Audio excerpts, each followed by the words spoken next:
Why did the Boeing 787 Dreamliner's safety systems fail? The answers lie in terabytes of digital clues now. Recorded on two small but tough black boxes, this data extraction has now been successfully completed.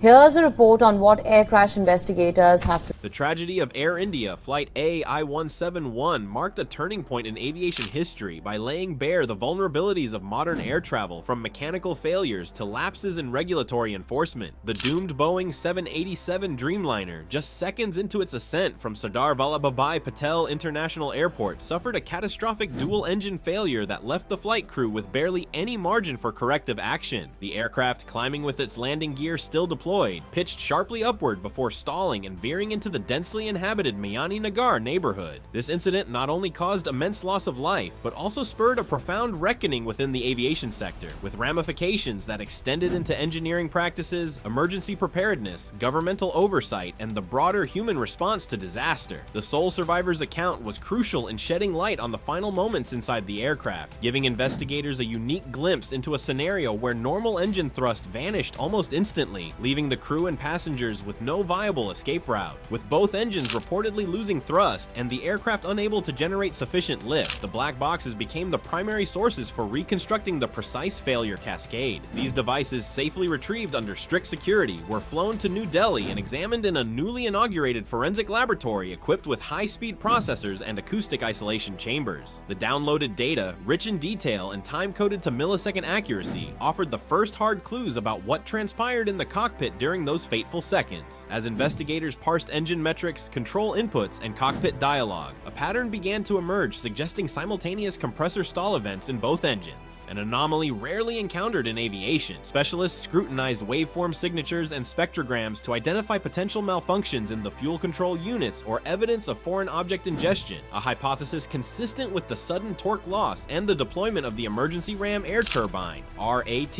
which is typically reserved for scenarios involving total engine power loss. These indications, though preliminary, provided direction for further analysis, focusing on component fatigue, metallurgical stress, and potential design flaws in the engines or supporting systems. While the technical inquiry unfolded, attention also turned to the broader operational environment that allowed such a catastrophic sequence to develop. It was revealed that India's Directorate General of Civil Aviation, DGCA, had flagged maintenance lapses in the aircraft's recent history, including overdue emergency equipment checks. Although not definitively linked to the crash, these issues raised serious concerns about the thoroughness of safety practices and audit follow-through within the national aviation framework. The cancellation of a planned compliance audit of Air India headquarters only days after the crash invited further scrutiny, especially as the airline faced mounting criticism for its internal oversight failures and outdated procedural adherence. The international response to India's decision to forego assistance from the United Nations aviation body highlighted the tension between national sovereignty and the benefits of transnational expertise in times of crisis. While India insisted its domestic capabilities were sufficient, global aviation safety experts pointed out the value of impartial assessments, particularly given the involvement of Boeing and General Electric, two American companies central to the aircraft's design and operation. Despite initial resistance, a technical consortium gradually formed, incorporating data scientists, mechanical engineers, and regulatory consultants from Boeing, GE Aviation, and several foreign investigative agencies, creating a hybrid model of inquiry that respected jurisdictional boundaries while embracing international best practices. Reconstruction of the crash also led to an urgent reevaluation of how urban planning interfaces with airport operations. In Ahmedabad, authorities initiated a full-scale review of zoning laws and airport safety corridors. Efforts were made to push high-occupancy buildings out of approach paths and expand runway safety areas. Emergency services upgraded their capabilities to International Civil Aviation Organization (ICAO) standards, ensuring faster response times and enhanced fire suppression capacity in case of future emergencies. These infrastructural responses reflected a newfound understanding that airport safety must not stop at the tarmac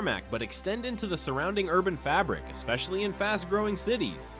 In tandem with these physical improvements, psychological support mechanisms were deployed on an unprecedented scale. Within days of the crash, Air India and its parent company, Tata Sons, provided monetary compensation and partnered with organizations like the Indian Red Cross to offer trauma counseling. Mobile units were dispatched to neighborhoods, hospitals, and airports affected by the disaster, offering mental health support to survivors, first responders, and grieving families. Recognizing that psychological scars can linger long after physical wounds have healed, the airline committed to long-term emotional rehabilitation programs, including support groups and therapy services aimed at managing post-traumatic stress. Financial repercussions extended beyond compensation to impact the airline's operational strategy and public reputation. With several Dreamliner aircraft grounded for inspection, Air India canceled dozens of flights, particularly on transatlantic routes. Although these disruptions strained passenger trust and revenue streams, they were deemed necessary to reaffirm safety as the airline's top priority. Marketing efforts shifted to emphasize transparency, improved safety audits, and revamped maintenance schedules, all intended to regain customer confidence in the wake of a high-profile calamity. At the leadership level, strategic shifts were enacted with the creation of a safety oversight unit reporting directly to a board-level ethics committee. This structural reform aimed to centralize accountability and eliminate procedural blind spots, replacing reactive crisis management with proactive risk mitigation. Amid these transformations, legal debates surrounding the disaster gained momentum. With victims hailing from various countries, including the UK, Canada, and Portugal, international litigation loomed large. India's Supreme Court affirmed the possibility of unlimited damages in aviation cases involving negligence, setting a powerful precedent. In response, legal teams began crafting a unified compensation structure combining provisions from the Montreal Convention with additional stipulations based on airline compliance history. This emerging framework, dubbed the Ahmedabad Accord, sought to not only compensate victims' families fairly, but also introduce financial incentives for airlines to maintain rigorous safety protocols, potentially reshaping the global legal landscape around aviation liability. Academic and design communities also mobilized in response to the disaster. Institutes launched interdisciplinary programs aimed at training professionals in disaster-resilient architecture and aviation safety engineering. These courses combine materials science, human psychology, and urban planning, generating new prototypes for emergency shelters and cockpit interfaces that reduce cognitive overload during critical failures. At the Indian Institute of Technology, research focused on tiered alert systems that prioritize life-threatening alarms over less urgent notifications, thereby enhancing pilot response effectiveness in high-stress scenarios. Simulator tests incorporating these ergonomic advancements have already shown promise in preventing the kind of decision paralysis witnessed during the AI-171 incident. Technological innovation became another cornerstone of the response, particularly through the development of predictive analytics tools. Leveraging vast datasets from routine flights and historical incidents, engineers built machine learning models capable of forecasting mechanical anomalies days in advance. These systems analyze sensor drift, fuel flow rates, and thermal patterns to flag risks well before they manifest into critical failures. Airlines adopting such tools have reported notable reductions in unplanned maintenance events, and regulators are now drafting policies to mandate these systems fleet-wide. If fully implemented, this predictive maintenance paradigm could fundamentally change how aircraft health is monitored, shifting the industry from reactive diagnostics to anticipatory interventions. Journalists, too, played a key role in shaping public memory and catalyzing reform. A collaborative documentary effort titled Silent Wings wove survivor testimonies, data visualizations, and personal artifacts into a poignant narrative that captured the emotional gravity of the event. Beyond chronicling the tragedy, the film served as an advocacy tool, channeling proceeds into scholarships for children orphaned by the crash and supporting grief counseling centers. In doing so, it helped transform abstract numbers into human stories, ensuring that the memory of those lost continued to inspire meaningful action and systemic change long after the headlines faded.